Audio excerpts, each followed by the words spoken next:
संजय मंडलिकांच्या वक्तव्यावर विरोधक आता चांगलेच आक्रमक झालेले आहेत। राजघराण्यात दत्तक घेणं ही गोष्ट काही नवीन नाही, किती खालच्या थराला जात आहे याचं उदाहरण म्हणजे मंडलिक अशा शब्दात शरद पवार यांनी टीकास्त्र डागलेलं आहे। शाहू महाराजांचा सन्मान हा झालाच पाहिजे असं देखील ते म्हणतात।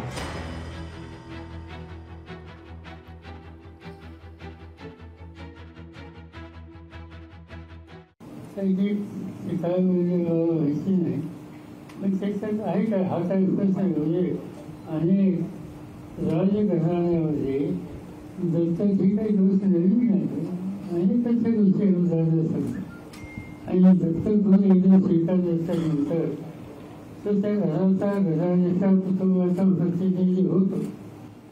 आज ज्याच्या उद्योग अशा प्रकारचे उल्लेख केला गेला त्याचा अर्थ किती खालच्या विरोध करत आहेत याची गोष्टी उत्तर झालं। पायाखालची वाळू घसरल्यामुळं आता त्यांचा तोल जायला लागलेला आहे आणि तोल जाऊन केलेले हे वक्तव्य त्यांची मतं आणखीन कमी करेल असा मला विश्वास आहे। या निमित्ताने जे वक्तव्य त्यांनी केलं, कोल्हापूरकर त्यांना आपल्या मतानंच उत्तर देतील हा मला विश्वास आहे। त्यांच्या पायाखालची वाळू घसरल्यामुळे ज्या पद्धतीनं बोलतायत ते योग्य नाही। छत्रपती शाहू महाराज हे महाविकास आघाडीचे लोकसभेचे उमेदवार आहेत